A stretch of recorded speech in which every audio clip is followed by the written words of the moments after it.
오늘 설교 제목은 경험적 사고의 위험성, 경험적 사고의 위험성입니다.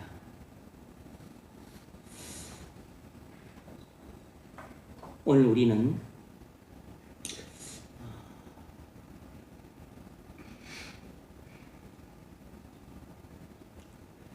우리가 과거에 경험했던 내용을 토대로만 사고하고 또 그래서 결론 짓는 것이 얼마나 위험한가를 살펴보려고 합니다. 우리는 이전에 내가 오랫동안 경험한 것을 토대로 생각하기 쉽습니다. 그리고 그것을 우리 마음속으로 혼자 해석을 합니다. 그리고 최종적으로 마음속으로 결론을 짓죠. 그리고 그 결론을 따라 우리가 행동을 합니다. 오늘 본문 1, 2절에서 다윗이 보여주는 행동이 그렇습니다. 우리 인생은 우리도 모르게 우리 마음속으로 한 독백이 우리 인생의 방향을 결정짓는 그런 위험한 결과를 초래할 때가 많습니다.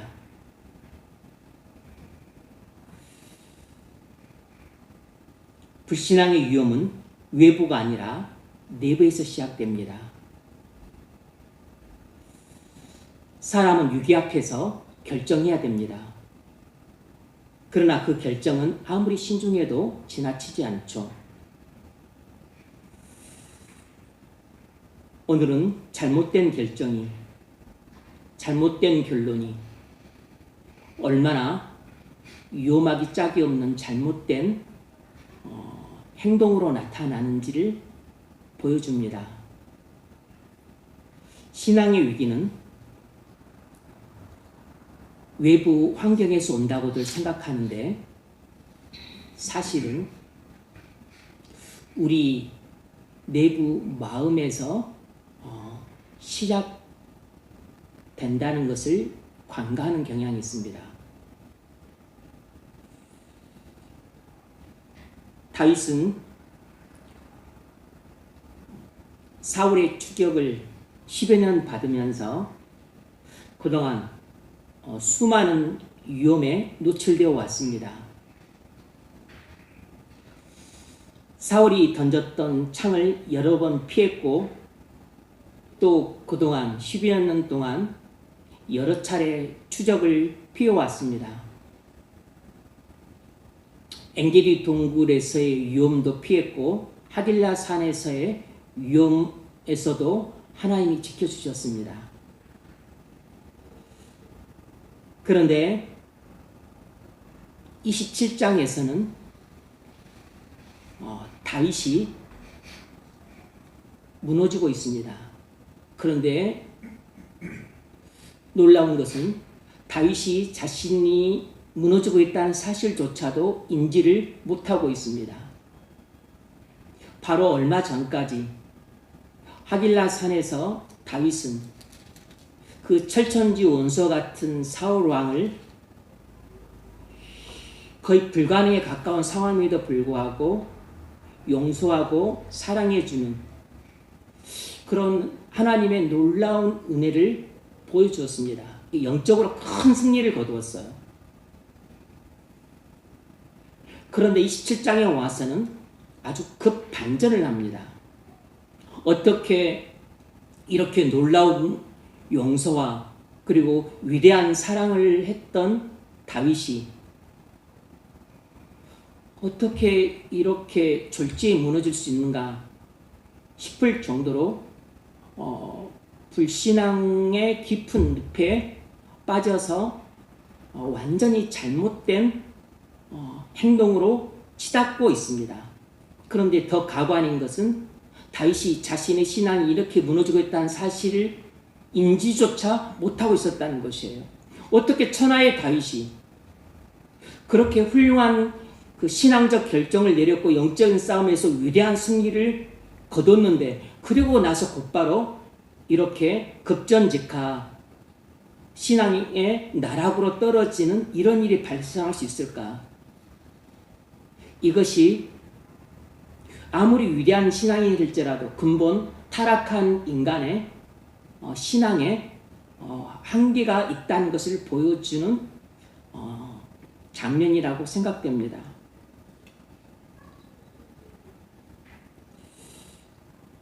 (27장) 오늘 본문에서 다윗이 누구에게 무너지죠? 사울에게 무너집니까? 블레셋에게 무너지나요? 배신자에게 무너집니까? 그렇지 않습니다. 자기 자신에게 무너집니다.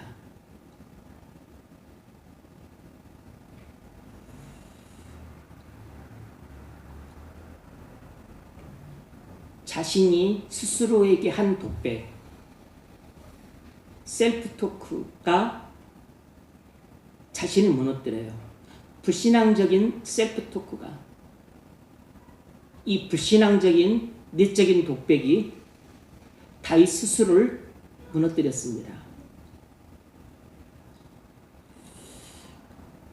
오늘 우리는 마음속에서 내린 잘못된 결론이 어떻게 잘못된 결정으로 치닫고, 이것은 다음 시간에 살펴보겠지만 어떻게 인생의 방향을 틀어버리는지를 볼 수 있습니다.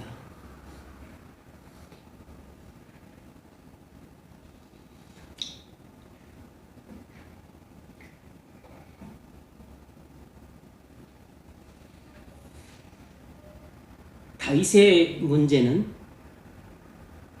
외적 상황이 아니었습니다. 그런데 다윗은 본인이 마음속으로 생각하기를 지금 내게 있어 가장 큰 문제는 외적 상황이라고 판단했어요. 아마 거기에는 12년간에 걸친 다윗의 추격으로 인한 오랜 기간의 유랑 생활 때문에 육적으로도 지쳤지만 영적으로도 무척 피곤했기 때문에 그 영향이 있었을 겁니다. 육적인 피로와 영적인 피로감이 누적이 되어서 지금 내 목숨이 위험하고, 그리고 우리 가족과 내 추종자 600명과 또 그 식솔들의 안정된 생활이 그 무엇보다 가장 필요하다.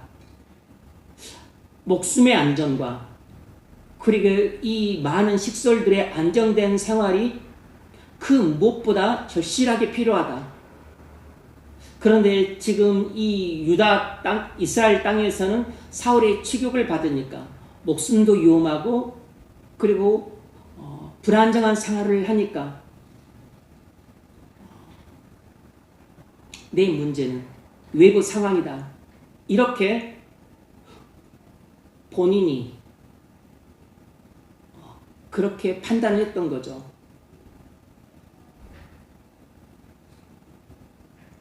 그런데 사실 다윗의 문제는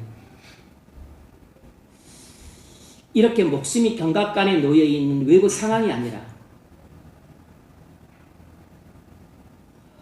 다윗 마음속에 자신도 모르게 또아리를 틀고 있었던 독사와 같은 불신앙이었습니다. 이 조금 전까지 놀라운 신앙적 승리를 거두었던 천하의 다윗 마음속에 마치 보아 뱀처럼 아니면 아나콘다 같은 그런 엄청난 뱀과 같은 그런 커다란 불신앙의 뱀이 도사리고 있다는 사실을 다윗은 전혀 알아차리지 못했습니다.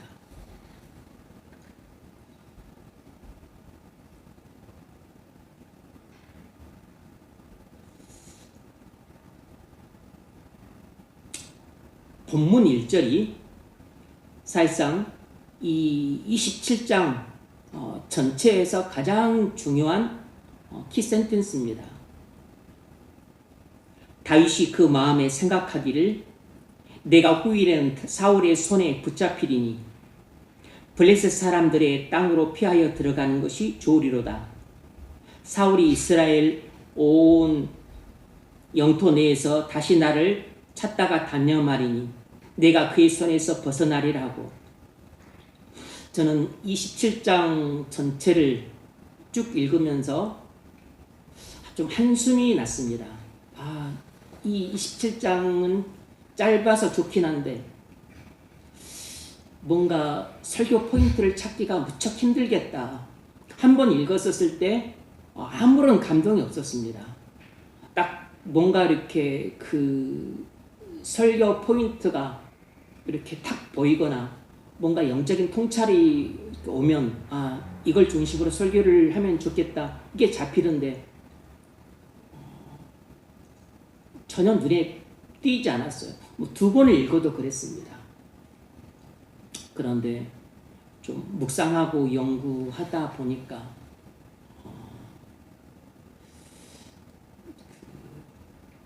놀라운 보석 같은 진리가 담겨 있다는 것을 알 수 있었습니다.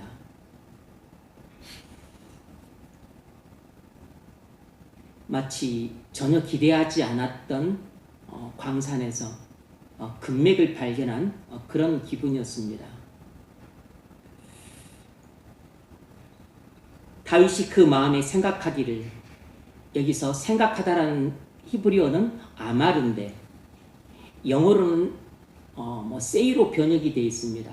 이렇게 말하다 또는 생각하다 이런 뜻이에요. 보통은 말하다라는 뜻입니다. 그런데 이것은 단순히 말하다 이런 뜻이 아니고 마음속에서 깊이 생각하고 나서 어떤 마음의 결론을 내다 이런 뜻인 것입니다. 단순히 말하다가 아니고 마음속으로 깊이 생각한 후에 어떤 결론적 선언을 하다 이런 뜻이에요. 그러니까 결국 이 다윗이 마음에 생각하기를 할 때 이 마음속의 말은 다윗이 기도를 하고 나서 말한 것이 아니란 뜻입니다. 묵상을 하고 나서 말을 한 것이 아니에요. 어떻게 해야 될까요? 하나님께 묻고 나서 하나님의 응답을 듣고서 결론을 내린 게 아닙니다. 하나님께 묻지도 않았고 하나님께 기도하지도 않았고 그리고 묵상하지도 않았고 혼자 12년간의 자신의 과거의 경험을 토대로 마음속으로 깊이 생각하고서 그리고서 내린 결론입니다. 순전히 본인이 마음속으로 생각해서 내린 결론을 본인이 독백처럼 말을 하고 있는 것이에요. 이러다가 내가 사울에게 붙잡히겠다. 빨리 블레셋 땅으로 피하는 것이 좋겠다. 그래야만 내가 사울의 손에서 벗어나서 안전하겠다. 이 세 마디가 바울이 했던 셀프 토크예요. 그러니까 이것을 잠깐 분석해 보자면 이것은 이렇게 결론을 내릴 수 있습니다. 첫 번째는 12년간의 경험을 토대로 생각하고 있는 겁니다. 지금 다윗은 10여 년간 그러니까 또 그 이전에 또 한 수년간 다윗이 사울을 신하로 섬기고 또 부마로서 장인을 섬기고 했던 것과 함께 또 미움을 받아서 12년간 추격을 당하면서 유랑 생활을 했던 그 10수년간의 경험을 토대로 이제 다윗이 마음속으로 혼자 생각하고 있는 것이에요.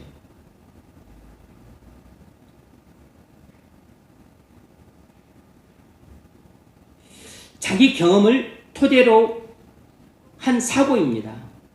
다윗이 마음속으로 생각하기를, 이 말의 뜻이, 그러니까 하나님 말씀을 토대로 한 사고가 아닙니다. 하나님께 물어서 인도를 받아서 사고하고 있는 게 아니에요. 자기 경험만을 토대로 한 사고가 얼마나 위험한 사고인지를 보여주는 구절이에요. 이렇게 경험을 토대로 사고하고서 다윗이 이제 두 번째로 해석을 합니다. 사고를 했으니까 해석을 하겠죠. 자기 경험을 해석을 하는 것이에요. 어떻게 해석을 하냐면, 이러다가 내가 사울의 손에 붙잡히겠다. 내가 결국 나중에는 사울의 손에 붙잡히고 말겠다. 이것이 10수년간의 자신의 경험을 토대로 사고하고서 현재 자신의 상황에 대해서 내리는 다윗의 해석이에요. 후일에는 내가 사울에게 붙잡히리다.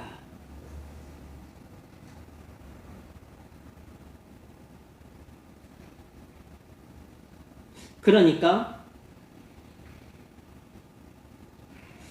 자신의 경험만을 토대로 한 사고, 이 경험적 사고가 잘못됐죠.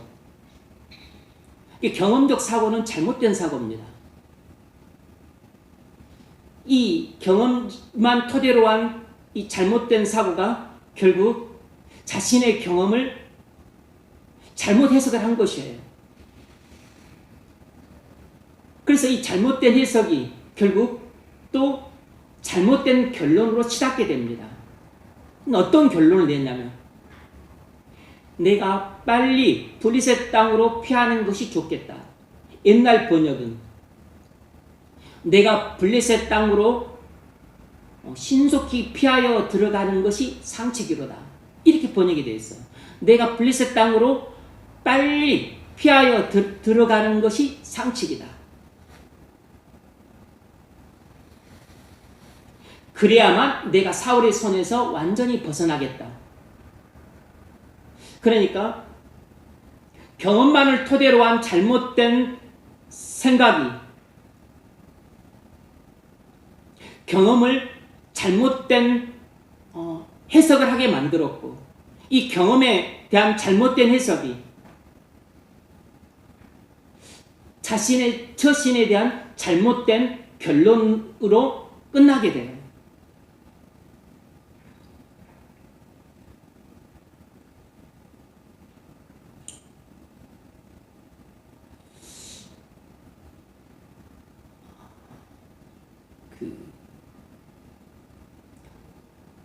수능이나 EBS 그 수능에 대해서 수학 1타 강사가 하는 이야기를 들었습니다. 이제 그 수험생들, 수강생들의 공부에 대한 동기부여를 해주기 위해서 그가 이런 말을 했어요.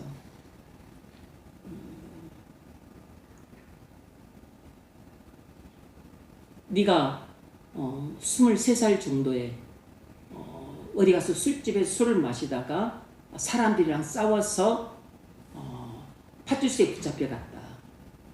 그런데 누구한테 물으니까 네 직업이 뭐야? 그러니까 나는 무직이, 저는 무직입니다. 너는 직업이 뭐야?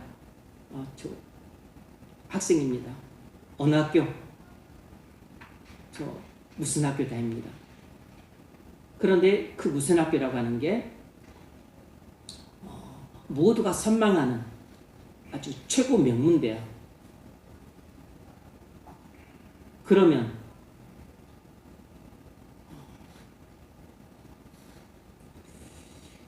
이 무직이라고 하는 사람한테는 굳이 꼭 자초지종을 물어보지 않고 대부분 잘못이나 책임을 이쪽이 했을 거라고 사람들은 막연히 생각한다는 거예요. 그리고 이 명문대를 다닌 그 사람한테는 되게 선처를 내주고 그리고 별말 안 했음에도 불구하고 되게 좋게 봐준다는 거예요.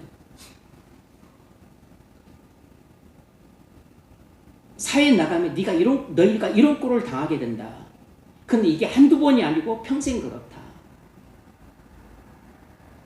그러니까 학교가 너에게 좋은 이미지를 주느냐 안 좋은 이미지를 주느냐를 결정한다.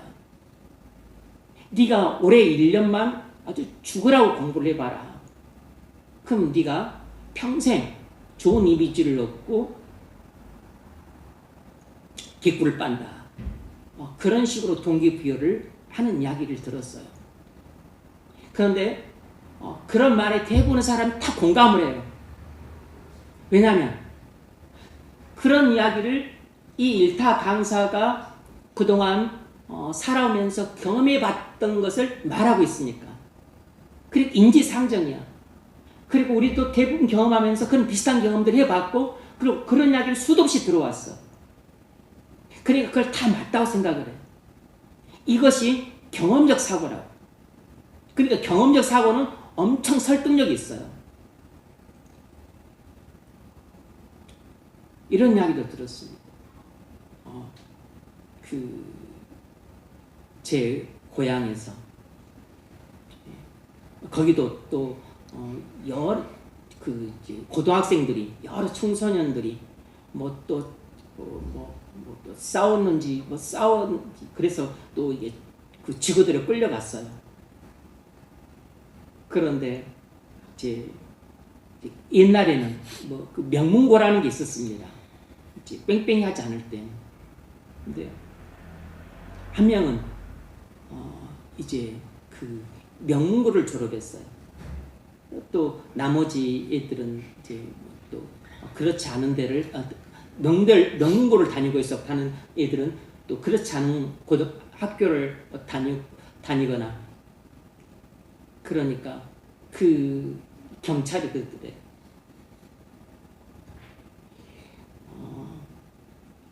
이 명문고를 다니고 있는 애한테는 놔두고 그러지 않는 이제 다른 학교를 다니는 애만 50cm 자를 가지고 아주 그냥 새가맣게 맞았다. 그러면서 아주 치욕적인 말을 들었다. 왜 이런 놈들이랑 어울려 다니냐? 응?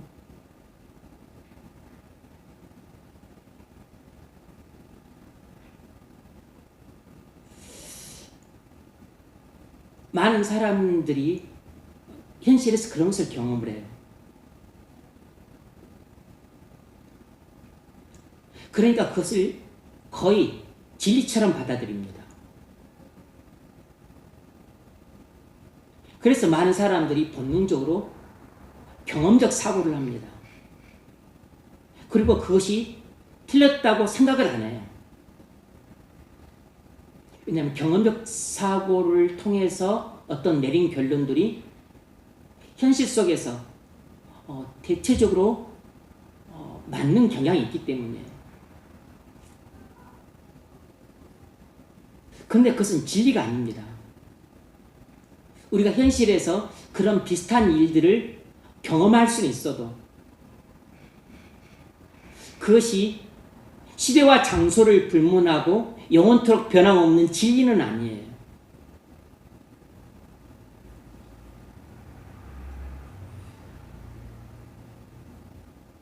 좋은 학교를 나오는 것이 좋은 이미지를 줄 수 있죠. 그렇다고 해서 그 사람이 좋은 이미지를 갖고 있다고 해서 좋은 사람은 아니죠. 성품이 좋은 성품을 보장하는 것도 아니고, 그리고 좋은 양심을 보장하는 것도 아니고, 그리고 훌륭한 인격을 가졌다는 아무런 증거가 없어요. 그렇게 해서 명문대를 졸업한 사람들이 반란을 일으켰잖아요. 그런 사람들이 사회 공공의적이 얼마나 많은데, 그런 사람들이 엄청난 부정부패를 저지르고 그리고 반역짓을 해요. 근데 이런 것을 생각을 안 합니다.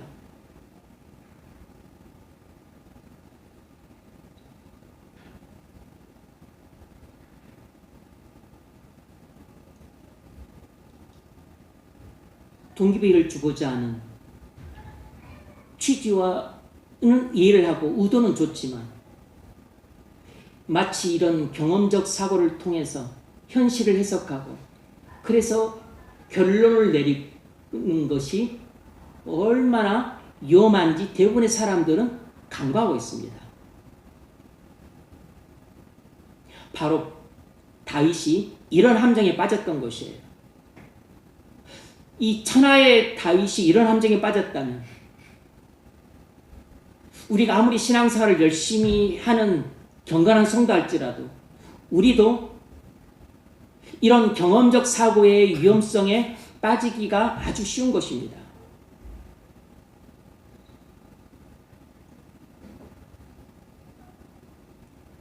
그래서 다윗은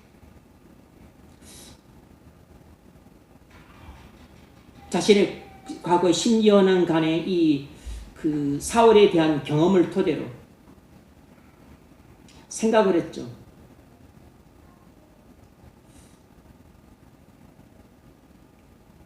그리고서 자신의 경험을 해석을 합니다. 내가 사울의 손에 이러다가 결국은 붙잡히겠다. 잘못된 해석이죠. 그래서 잘못된 결론을 내립니다. 내가 블레셋 땅으로 신속하게 피하는 것이 상책이겠다. 잘못된 결론을 내려요. 그래야만 내가 안전하겠다. 잘못된 결론이에요. 그리고서 잘못된 결정을 합니다. 자기 식솔과 600명 추종자들과 그 식솔까지 전부 데리고, 결국 수천 명이 되겠죠. 수천 명을 데리고 블레셋 땅으로 건너가 버립니다.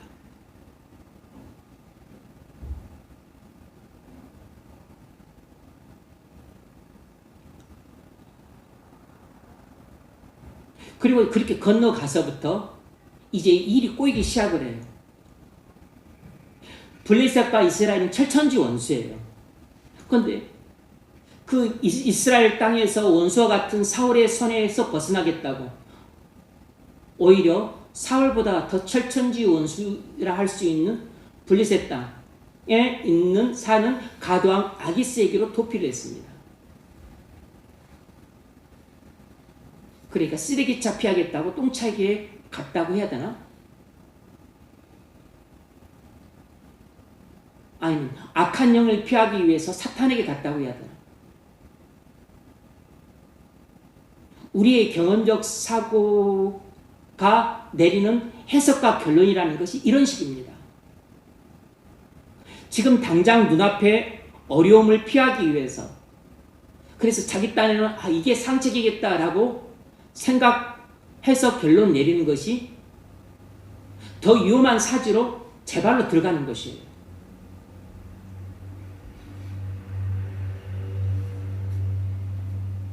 이것이 하나님 말씀 없는 사고의 위험함입니다. 하나님께 묻지 않고 응답받지 않은 채 내리는 결정의 위험함이에요.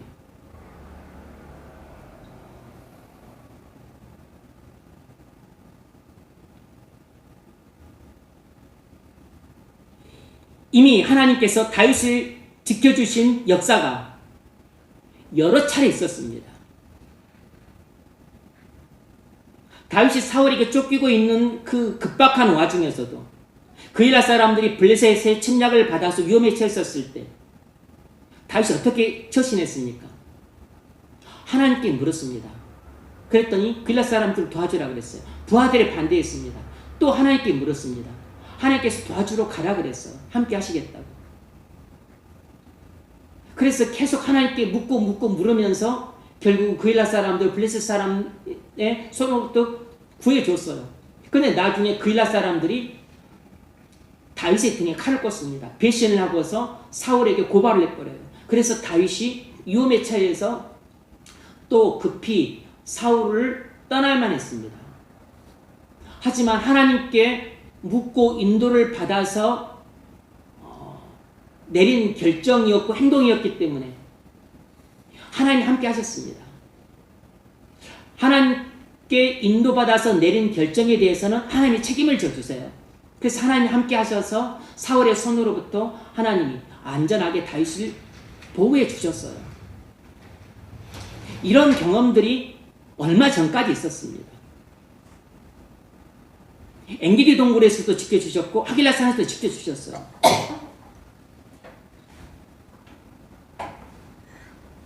그럼에도 불구하고 다윗은 하나님의 약속보다 지금 눈앞의 상황을 더 두려워했습니다. 다윗은 하나님의 약속을 신뢰하기보다 자기 지금 눈앞에 펼쳐진 상황을 더 두려워했어요. 이게 불신이죠. 그러니까 우리가 그동안 오랫동안 하나님 말씀을 신뢰하면서 신앙적인 승리에 왔다 할지라도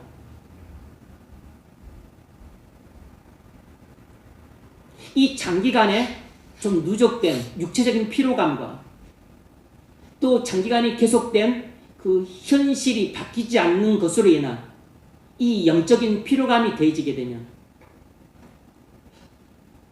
우리도 모르는 사이에 우리 마음속에 독사 같은 불신앙이 꽈리를 틀고 고개를 내미는데 그걸 우리가 인지를 못할 수가 있어요. 그리고서 다윗처럼 자신의 과거 경험을 토대로 혼자 생각을 하는 것입니다. 그리고서 현재 상황을 혼자서 해석을 해요. 아, 이러다가 내가 시집도 못 가겠다, 장가도 못 가겠다. 어떻게 해야 될까? 그래서 또 본인이 혼자서 그 해석을 하고 나서 본인이 결론을 내립니다. 교회는 안 다닐지라도 그래도 마음씨 착한 사람, 내가 말하면 잘 따라올 사람, 얼굴도 괜찮고 직장도 좀 괜찮고 그런 사람 만나면 그래도 좀 괜찮지 않을까? 그래, 그냥 이것이 최선은 아니지만 차선은 되겠다. 이렇게 하자. 본인이 혼자서 다 결론을 내려요. 그리고서 마음속에 이렇게 딱 결론이 나면은 이제 상황이 주어졌을 때 본인이 그렇게 행동을 해버립니다.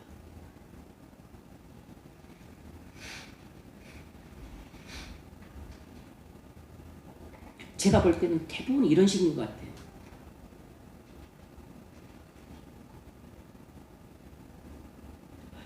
이것은 신자에게 매우 위험한 영적인 판단의 패턴이에요. 우리에게 대단히 위험한 영적인 결정의 패턴이라고. 우리는 과거에 많은 일들을 경험해 왔습니다. 경험이 있죠. 경험을 하게 되면 반드시 우리는 생각을 하고서 해석을 해요. 내가 해왔던 경험들을 토대로 또 부모님이 내게 자신이 경험했던 것들을 이야기해 준 것을 토대로 내 경험과 또 부모의 경험과 또 다른 사람의 경험 이것을 토대로 해서 내가 생각하고 해석을 합니다.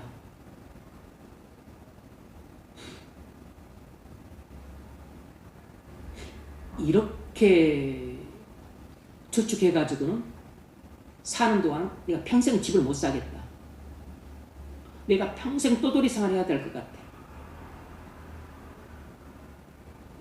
그러면 내가 평생 이 땅 살면서 마음고생, 몸고생을 하면서 살아야 돼.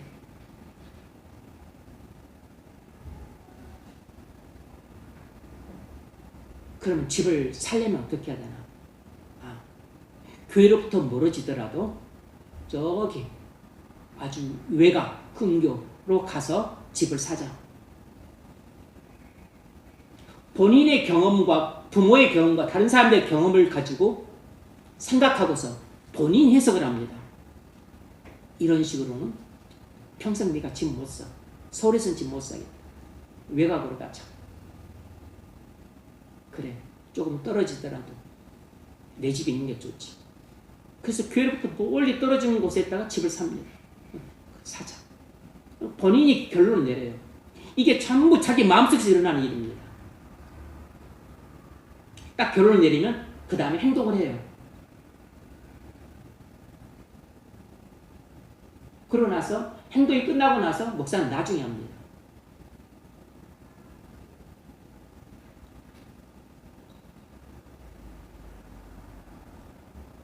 경험과 해석과 결론, 그리고 마음속에 이렇게 결론이 나게 되면 그 마음속의 결론을 따라서 대부분 행동을 합니다. 근데 그 출발이 뭐냐면 바로 이 경험적 사고예요. 경험적 사고.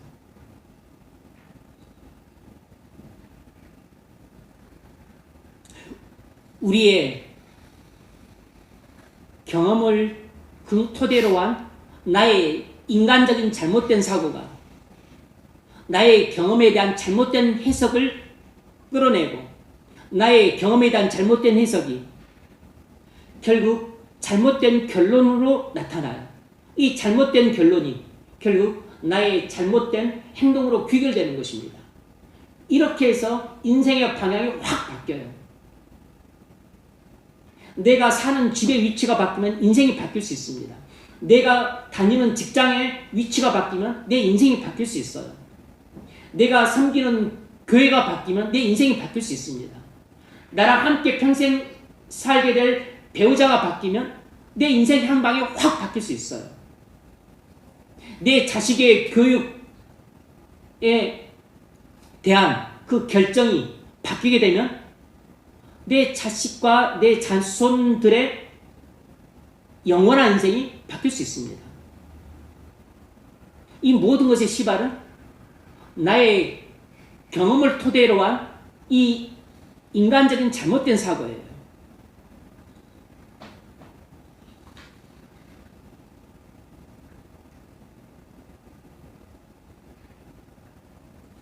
다윗이 저지른 가장 큰 잘못은 하나님께 묻지 않았다는 겁니다. 아니, 이스라엘을 떠나서 블레셋으로 가는 이 혼자 가는 것도 중요한 결정인데 자기 추종자들과 그리고 자신과 추종자들의 모든 식소를 데리고 수천 명이 함께 가는 건데 이 중대한 결정을 하나님께 묻지도 않고 내렸다는 게 말이 됩니까? 하나님의 인도를 구하지도 않고 내렸다는 게 그게 말이 돼요?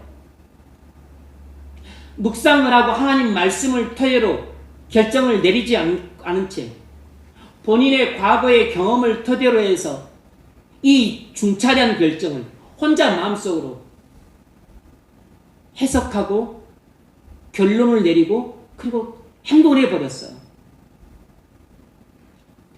이 본인의 행동이 가져올 그 엄청난 파란은 본인이 예측을 못했을 겁니다. 그 즉시로부터 인생이 꼬입니다. 아기스 왕한테 가서 자신의 거주지를 달라고 그래서 시글락을 얻었는데 이제 그때부터 다윗이 정직하게 살 수가 없어요. 왜냐하면 거기는 이스라엘 철천지 원수인 블레셋의 한 왕이고 그리고 자신의 모든 것을 다 의심할 수밖에 없어요. 왕뿐만 아니라 모든 신하와 백성들이 다윗과 그 식솔들을 의심할 수밖에 없습니다. 그리고 다윗이 누구냐면 그 어정쩡한 바보가 아니고 사울은 천천히요 다윗의 죽은 자는 만만이라 할 정도로 이스라엘 최고의 장수입니다. 이스라엘 최고의 장수가 지금 블레셋에 망명에 와 있어요. 어떻게 주목을 안 하겠습니까? 그러니까 다윗이 그곳에 1년 4개월을 거했는데 거짓말을 하게 됩니다.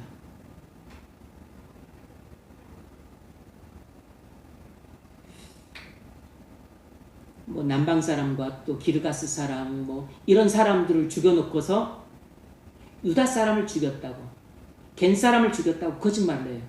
왜냐하면 자기 동족을 죽였다고 해야 이 블레셋 왕 아기스가 자기를 신뢰할 테니까. 그래야만 다윗은 이제 이스라엘과 철천지 원수가 되었다. 사울과는 완전 철천지 원수가 되어서 이제 두 번 다시 돌아갈 수 없는 상황이 되었다. 이제 다윗은 나의 충복이 되리라. 이런 믿음을 주기 위해서 다윗이 거짓말을 할 뿐만 아니라 아주 무자비하게 잡았던 싸웠던 이 모든 기르가스 사람들, 이런 사람들을 전부 몰살시켜 버립니다. 그렇게 잔인하게 몰살시키면 안 되잖아요. 잔인한 몰살과 함께 그리고 또 거짓말을 합니다. 잘못된 결정이 그 사람의 인생을 완전히 꼬이게 만들어요.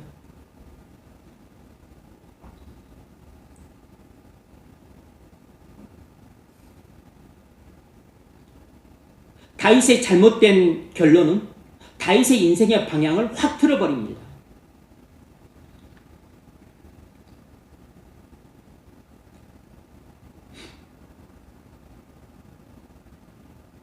불신앙적인 자기 독백은 내 안에 있는 거짓 선지자가 내게 말하는 것 같습니다. 그러니까 자신의 과거 경험을 토대로 사고하고 그리고 해석하고 그리고 혼자 결론 짓는 것은 내 마음속에 살고 있는 죄라고 하는 거짓 선지자가 내게 거짓 예언을 하는 것 같습니다. 이게 모든 것이 거짓이에요. 과거 경험을 토대로 생각하는 것도 거짓 생각이에요. 거짓 사고입니다. 그리고 해석도 거짓 해석이에요. 잘못 해석하는 것입니다. 결론도 잘못된 결론이에요.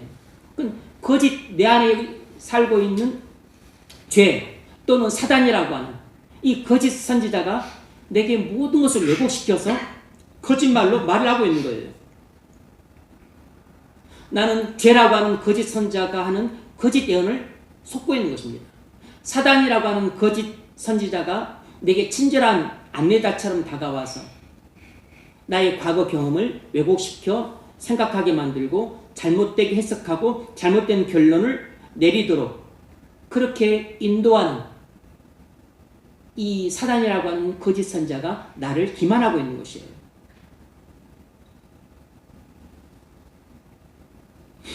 우리는 마귀의 속삭임을 두려워하지만 실상은 마귀의 속삭임보다 더 두려운 것이 있는데 그건 바로 여러분 자신입니다.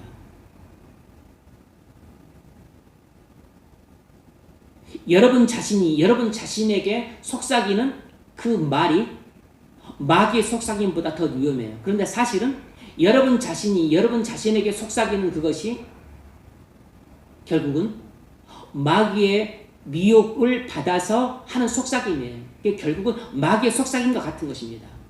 죄에게서 속아서 하는 속삭임이기 때문에 결국은 죄의 속삭임과 같은 것이에요.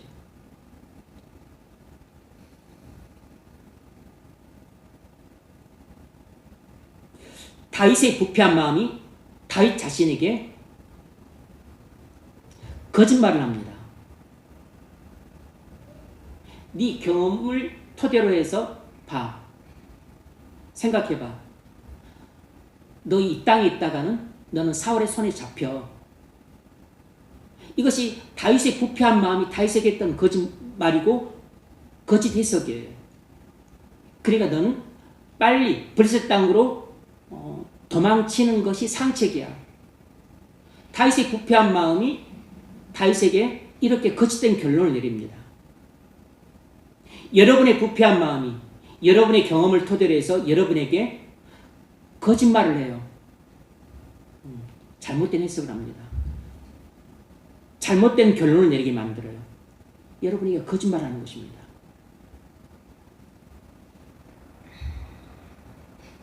에레미야 17장 9절에서 그랬습니다. 만물보다 거짓되고 부패한 것이 마음이라. 만물보다 거짓되고 부패한 것이 마음이라.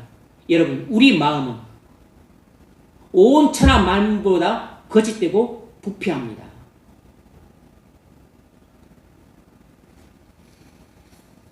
마귀를 믿어서도 안 됐지만 우리 마음은 더더욱이나 믿어서는 안 돼요.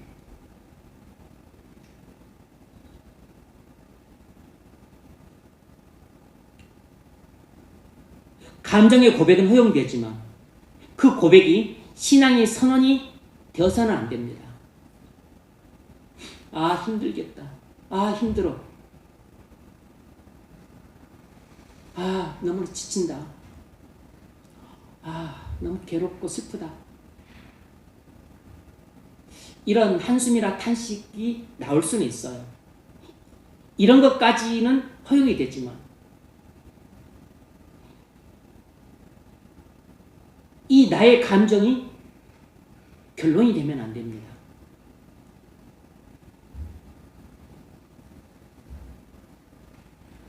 나의 감정에서 비롯된 어떤 일시적인 충동이 결론이 되면 안 돼요.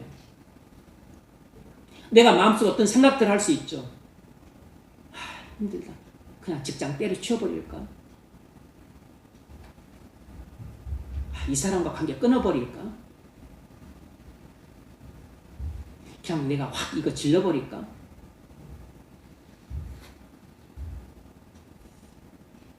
이런 생각들이 우리 마음속에서 오락가락 할 수 있는데 그렇게 조변석계하는 나의 변덕스러운 생각을 내가 결론 삼으면 안 된다고. 그런 결론은 반드시 잘못된 결론이 됩니다.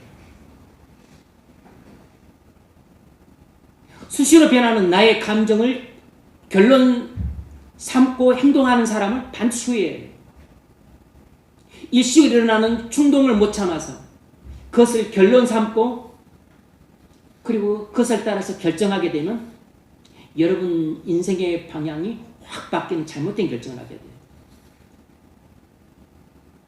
조변석기 하는 나의 변덕스러운 생각을 따라서 여러분이 결론을 내리고 그리고 인생의 향방을 가름할 중대한 행동을 해버리면 여러분 인생은 앞으로 예측이 불가능한 상황으로 몰리게 됩니다.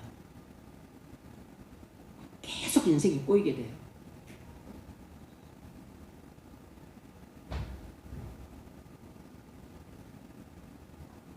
여러분 마음속의 말이 여러분 인생의 방향을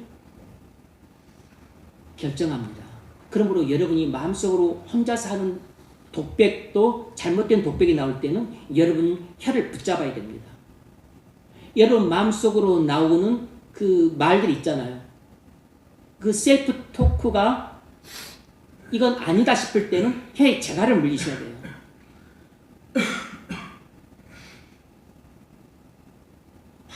직장 때려치워볼까? 혀를 재갈을 물리셔야 됩니다. 이 사람과 관계를 그냥 끊어버릴까? 재갈을 물리셔야 돼요. 그리고 그 생각에도 재갈을 물리셔야 됩니다.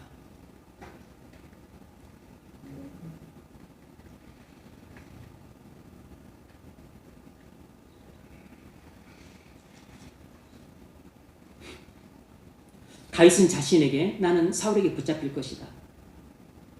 그래서 나는 빨리 이스라엘을 떠나서 블레셋 땅으로 도망치는 것이 상책이다.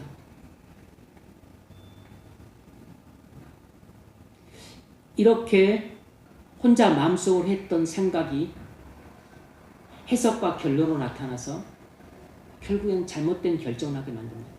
그래서 블레셋 땅으로 도망치는 결정을 하게 돼요. 근데 이거야말로 정말로 쓰레기 피하겠다고 똥통으로 들어가는 것입니다. 위험한 거 피하겠다고 죽을 수밖에 없는 사지로 뛰어든 것이에요. 많은 신앙인들이 이런 유사한 패턴을 따라 행동을 합니다.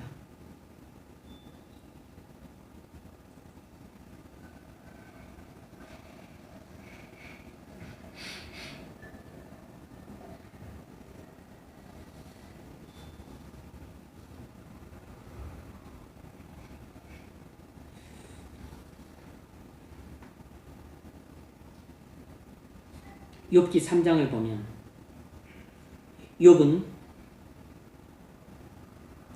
이유를 알 수 없는 고난을 계속해서 당했습니다. 그렇게 하나님 은혜를 베풀어 주셨는데 모든 은혜를 하나님 뺏어 가셨어요.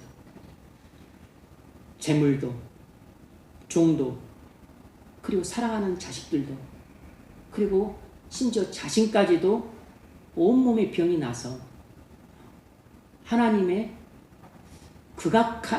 극단적인 저주를 받았어요. 그러자 욥은 자신의 경험을 토대로 생각을 합니다. 그리고서 해석을 해요. 그리고서 결론을 내립니다. 어떻게 해석하고 결론하냐면, 내가 태어나지 않았더라면 좋았을 텐데, 내가 태어나지 않았더라면 좋았을 텐데, 이런 극단적인 자기 정죄의 말을 쏟아냅니다. 욥의 말은 정직한 탄식이지만 자기 존재의 부정으로 흘렀어요. 그리고 그 근저에는 하나님에 대한 원망과 불평이 근저에 깔려 있습니다. 왜 내 인생을 지금 이렇게 비참하고 불행하게 몰고 가십니까? 차라리 내가 태어나지 않았더라면 훨씬 좋았을 뻔했습니다. 자기 존재를 부정하는 정도가 아니고 하나님의 섭리를 불신하고 그 하나님의 섭리에 대한 깊은 불만을 토로하고 있는 것이에요.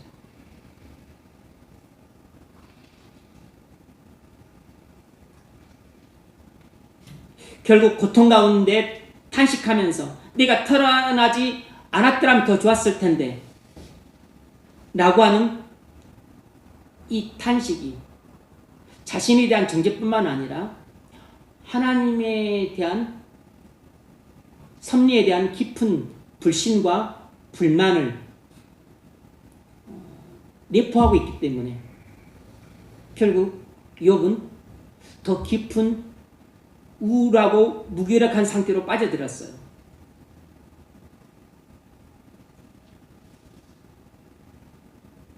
하나님에 대한 신뢰를 상실하고 그리고 소망을 상실하게 되면 우울증과 그리고 무기력증으로 발전하게 됩니다. 우리는 마음속에서 이런 하나님의 섭리에 대한 불신적인 생각이 들고 하나님의 섭리에 대한 깊은 불만이 들 때, 그래서 이런 생각이 들고 그리고 이것에 대한 나도 모르는 원망 섞인 탄식이 나오려고 할 때 먼저 이런 생각을 빨리 재갈을 물려야 됩니다. 그리고 이런 말이 내 입 밖으로 나오지 않도록 혀를 빨리 재갈을 물려야 돼요. 그냥 내 생각이 계속 되어서 잘못된 해석, 내 경험에 대한 잘못된 해석을 하게 만들고 진전해서 잘못된 결론으로 치닫도록 내 생각을 계속 내버려 두게 되면 결국 잘못된 해석과 잘못된 결론을 내게 됩니다. 그럼 결국 나는 셀프 토크를 할 때 이제는 더 이상 예수를 안 믿는 게 좋겠다. 이제는 더 이상 내가 하나님을 섬기지 말아야지. 이제는 내 인생은 내가 알아서 해야 되겠다. 이렇게 결론이 나올 수 있습니다. 그러면 이제 하나님을 떠나는 행동을 하는 것이에요.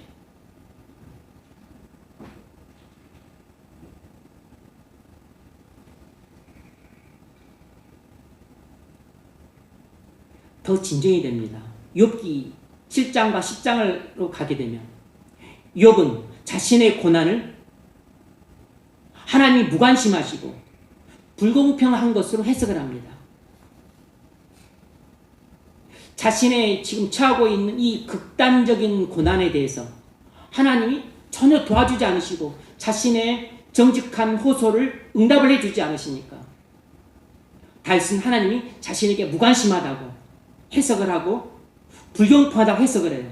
그래서 어떤 결론을 내리냐면 하나님은 나를 버리셨다. 이런 결론을 내려요. 자신의 경험을 토대로 생각해서 해석을 해요. 하나님은 내게 무관심하다. 하나님은 불공평하다. 그래서 결론 내리기는 하나님은 나를 버리셨다. 나는 버림받았어. 이게 이제 다윗이 욥이 내린 결론이에요.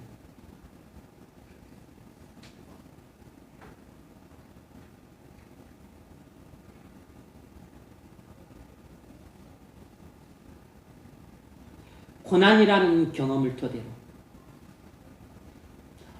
하나님은 내게 무관심하다. 하나님은 불공평해. 이런 해석. 하나님은 나를 버리셨어. 이런 결론. 그러니까 내 인생은 완전히 쓰레기만 또 못해. 이게 결론이에요. 그럼 이제 행동은 뭐겠습니까? 우울증에 빠지는 거고, 무기력증에 빠지는 거고, 절망에 빠지는 것이에요.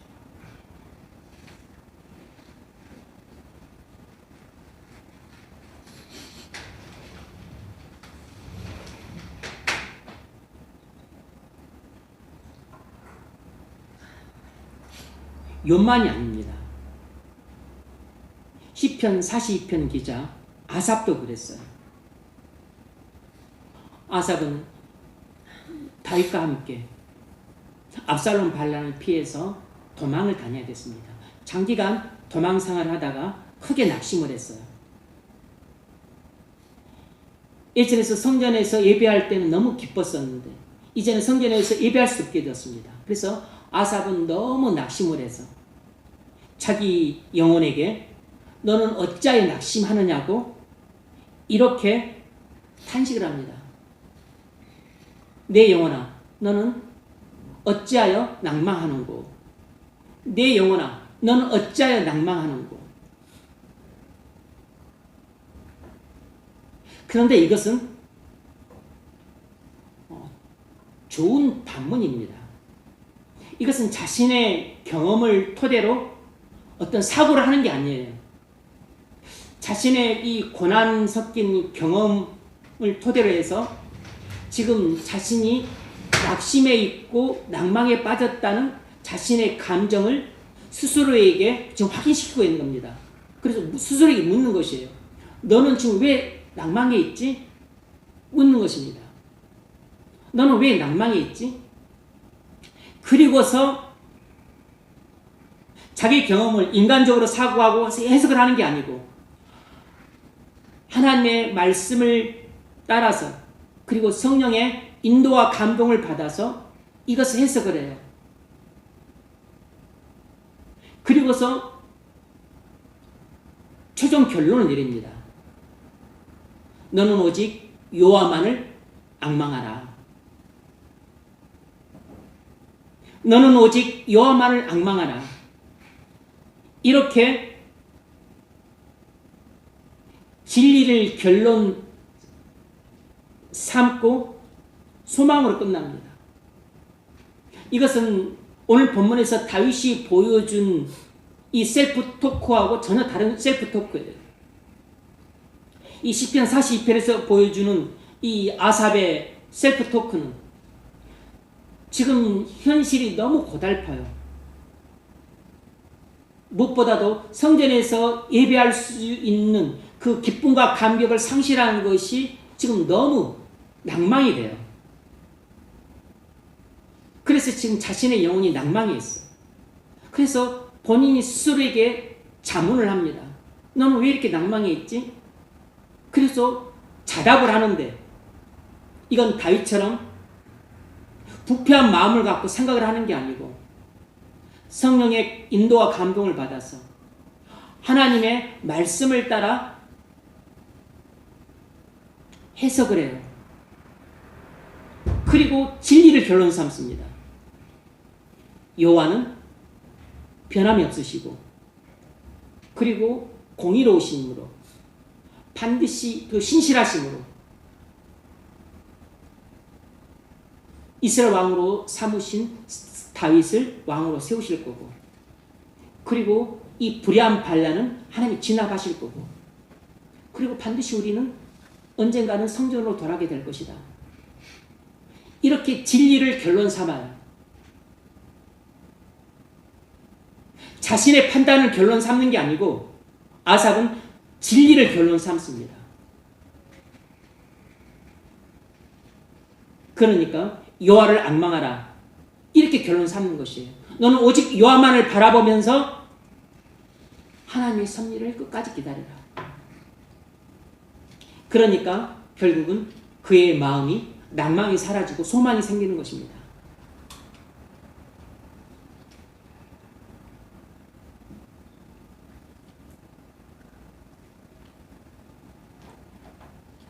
낙심 가운데 자기 마음속으로 탄식하며 했던 독백이 한참 씨름하다가 진리를 결론 삼음으로 올바른 결론을 끝났습니다.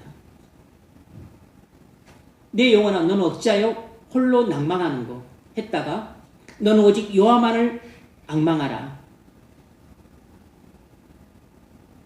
이렇게 진리를 결론 삼고 끝나요.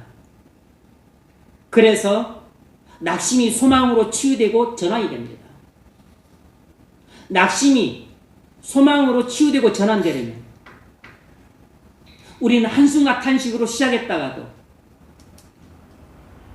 반드시 성령의 감동을 따라서 하나님의 말씀을 따라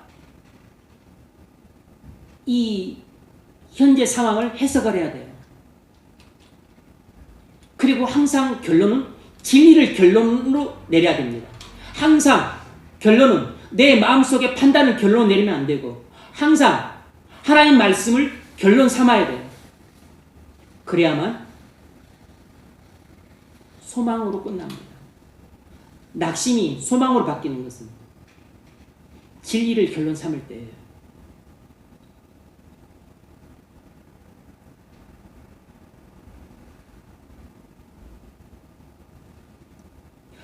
다윗의 그의 셀프 독백이 잘못된 결정으로 끝나서 그의 인생을 완전히 꼬이게 만들었지만 이 아삽의 셀프 독백은 다윗과 달리 경험적 사고와 경험적 해석 그리고 경험적 결론으로 끝나지 않았기 때문에 성령의 조명으로 해석하고 그리고 진리를 결론 삼음으로 끝났기 때문에 그는 참고 인내하며 기다리라 이렇게 행동으로 끝났어요. 그래서 올바른 그의 인생을 저 시온 대로를 걷게 하는 올바른 결정을 하도록 이끌었습니다. 다윗의 불신앙이 가득 찬 셀프 독백은 그의 인생을 완전히 꼬이게 만들었지만 아삽의 믿음에 찬 셀프 독백은 여전히 현실은 고달픈 게 변함은 없지만 그러나 쉬운 대로를 걷게끔 결정이 나요.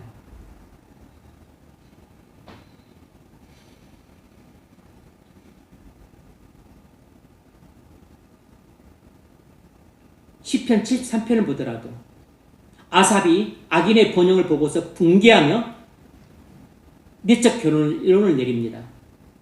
하나님은 공의롭지 않다. 어떻게 악인이 번성하는 것을 저리 내버려 둘 수 있는가? 그리고 의인이 악인에게 고통당하는 것을 어떻게 내버려 둘 수 있는가? 하나님은 공의롭지 않아. 그랬다가 나중에 성전에 들어가서야 진리를 깨닫게 됩니다. 그리고 그의 관점이 바뀌고 그리고 결론이 바뀌어요.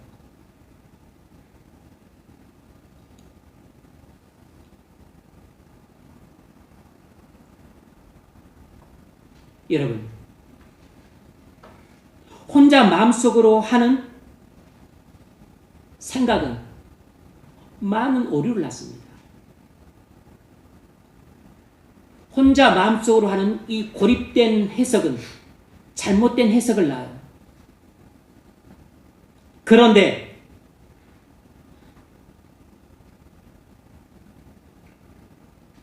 성전이 진리를 깨닫게 해줍니다. 여기서 성전은, 구약기에서 성전은 오늘날 의미로 치자면 교회 또는 하나님의 임재를 상징해요. 아삽에게는 성전이 그의 관점을 바꿔줬습니다. 여러분, 교회가 여러분의 관점을 바꿔줍니다. 교회에서 드리는 예배가 여러분의 잘못된 관점을 바꿔줘요. 교회에서 듣는 설교가 여러분 하여금 진리를 깨닫게 해줍니다. 여러분이 말씀을 묵상할 때 경험하는 하나님의 임재가 현실에 대한 여러분의 해석을 바꿔주고, 그리고 여러분의 결론을 바꿔줍니다. 그리고 여러분의 잘못된 결정을 수정해줘요.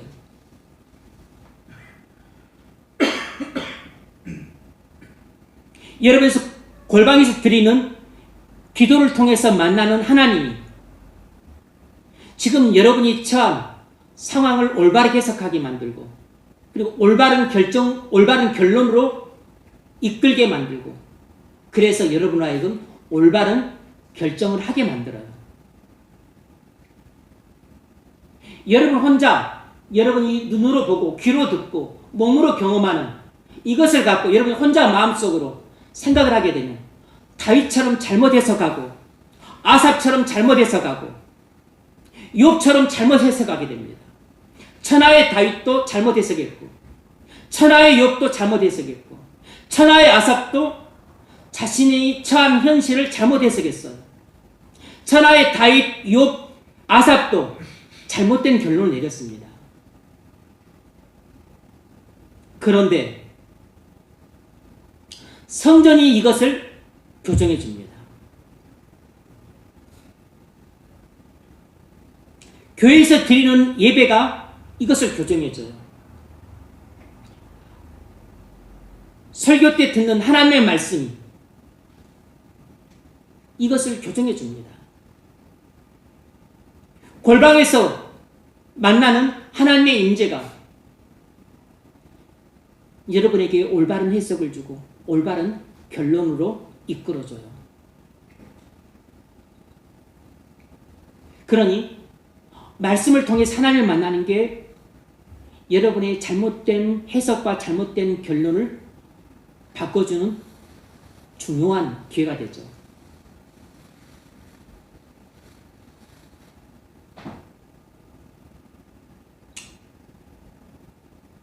시간이 많이 지나서 뵙도록 하겠습니다. 여러분, 우리는 살면서 경험을 합니다. 경험을 하게 되면 반드시 이 경험을 토대로 해서 생각을 하게 되어 있는데, 경험만을 토대로 해서 생각을 하게 되면 반드시 내 경험을 잘못 해석하게 됩니다. 우리는 경험을 해요. 나쁜 게 아니죠. 근데 이 경험을 반드시 성령의 조명을 받고 하나님의 말씀의 빛에 비추어서 내 경험을 해석을 해야 됩니다.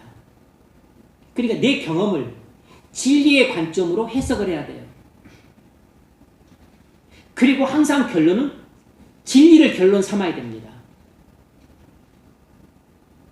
내 경험적 사고를 토대로 해서 해석하고 내 경험적 사고를 토대로 해서 해석한 것을 결론 삼게 되면 이것은 잘못된 결론이기 때문에 잘못된 결정을 내려서 내 인생을 완전히 꼬이게 만듭니다. 나락으로 떨어뜨리고 그리고 죄악의 길을 걷게 만들어요. 시온의 길을 걷게 만드는 게 아니라 지옥을 향한 하웨이를 걷게 만듭니다.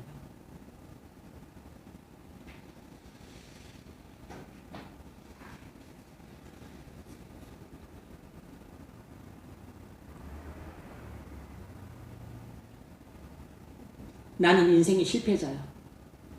많은 사람들이 속으로 이렇게 말합니다. 셀프 토크죠. 이건 완전히 불신앙적인 셀프 토크입니다. 마음 젊든지 늙든지 많은 사람들이 혼자서 그렇게 말해요. 나는 인생의 실패자야.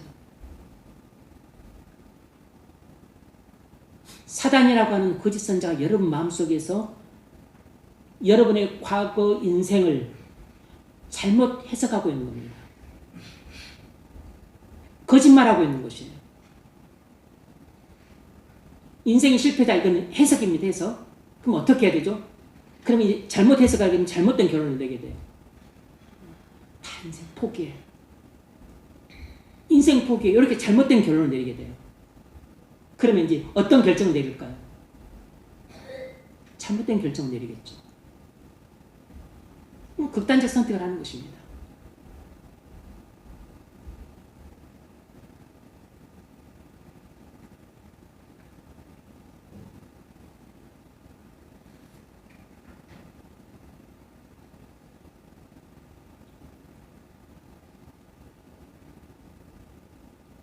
사람은 마음속으로 혼자 생각해서 잘못된 결론을 내리는 경향이 있어요.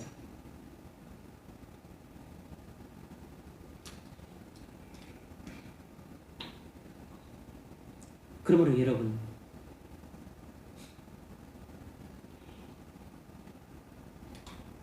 셀프 토크를 점검해 보십시오. 셀프 토크로 내 자신도 모르게 나올 때가 많습니다. 셀프 토크가 부정적이면 지금 불신이 내 마음을 점령하고 있다는 뜻입니다. 근데 셀프 토크가 항상 긍정적이고 그리고 신앙적이고 경건하다면 그것은 은혜가 내 마음을 지배하고 있는 것이에요. 믿음이 내 마음을 점령하고 있는 것입니다.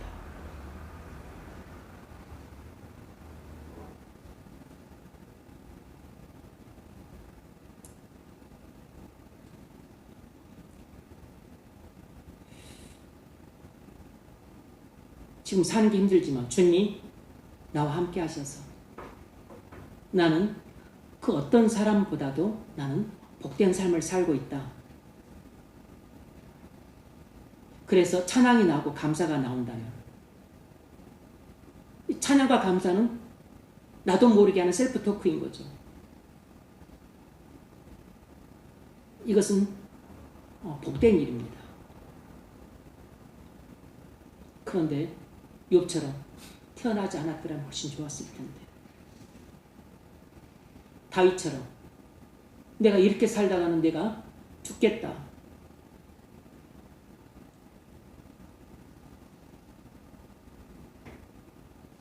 아삽처럼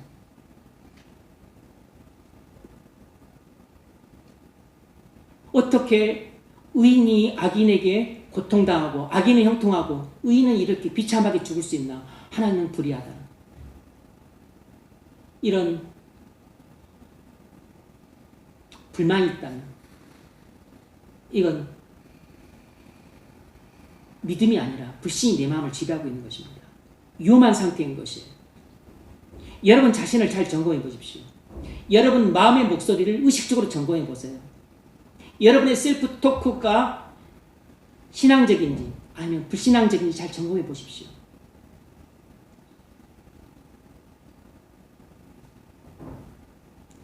나는 실패자다. 그런 생각이 든다면 이것을 바꿔야 합니다. 진리를 결론 삼으셔야 돼요.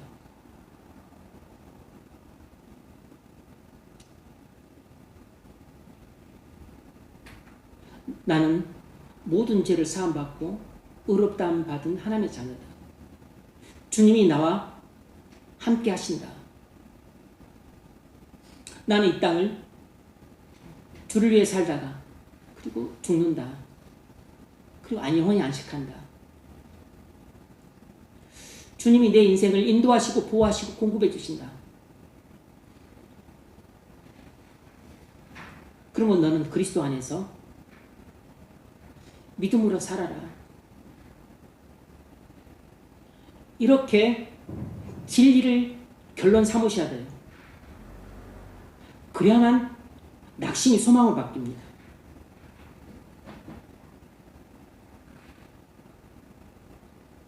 감정과 진리를 잘 분리하셔야 됩니다. 지금 나는 너무 고통스럽다. 나는 지금 너무 비참해. 이것은 하나님께서 나를 버리신 것일까요? 이렇게 결론 내리시면 안 됩니다. 지금 내가 고통스럽고 비참하다는 이 해석, 이게 내 감정이에요. 하나님이 나를 버리셨다. 하나님은 나를 사랑하지 않으셔. 이렇게 잘못된 결론을 내리시면 안 된다고요. 그게 마귀의 미혹에 속는 것입니다.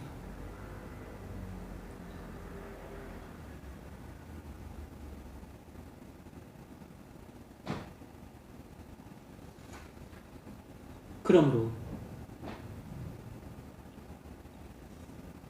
우리는 나도 모르게 내 과거 경험을 토대로 마음속으로 생각할 때가 있지만 단순히 과거 경험만을 토대로 해서 생각하고 해석하고 결론을 내리려고 하는 것이 시스템이 되어 있기 때문에 그게 오토매틱으로 자동적으로 돼가는데 그 흐름을 끊으셔야 돼요. 그래서 반드시 내가 과거에 경험들을 했지만 성령의 조명을 받아서 말씀의 빛에 비추어서 생각하게끔 해야 됩니다. 이렇게 개입을 하셔야 돼요. 그래서 지금 내가 처한 현실을 말씀의 빛에 비추어서 올바르게 해석을 해야 됩니다. 그래야만 진리로 결론을 삼을 수 있어요. 올바른 결론을 내릴 수 있습니다. 그래야만 낙심되는 현실이 그래도 소망으로 끝나고 그리고 올바른 행동을 하게 돼요. 그런데 이런 일을 함에 있어서 가장 중요한 터닝 포인트가 뭐냐면 성전입니다. 성전. 예배가 우리에게 진리를 깨닫게 해줘요. 설교가 여러분의 관점을 바꿔줍니다. 하나님의 임재가 여러분의 잘못된 결론을 교정시켜 줍니다.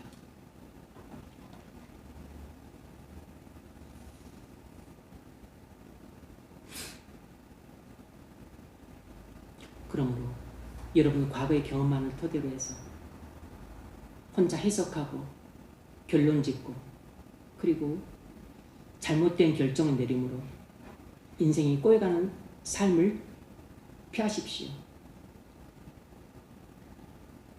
반드시 성전이 여러분의 잘못된 결론을 교정해 줍니다. 그러므로 예배와 말씀을 통해서 여러분의 관점을 바꾸십시오. 하나님의 임재를 통해서 여러분의 처한 현실에 대한 올바른 해석과 올바른 결론을 내리십시오.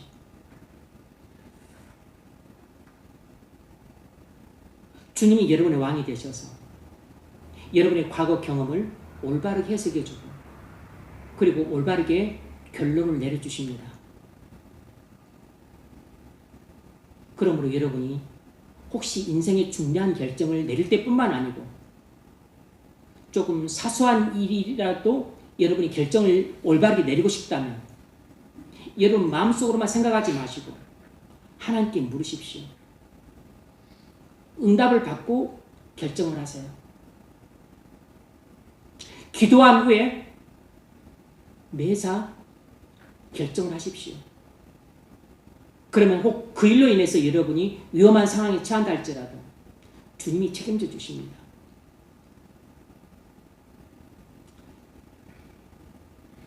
경험적 사고, 경험적 해석, 경험적 결론이 얼마나 위험한지 마음속에 잘 새기시고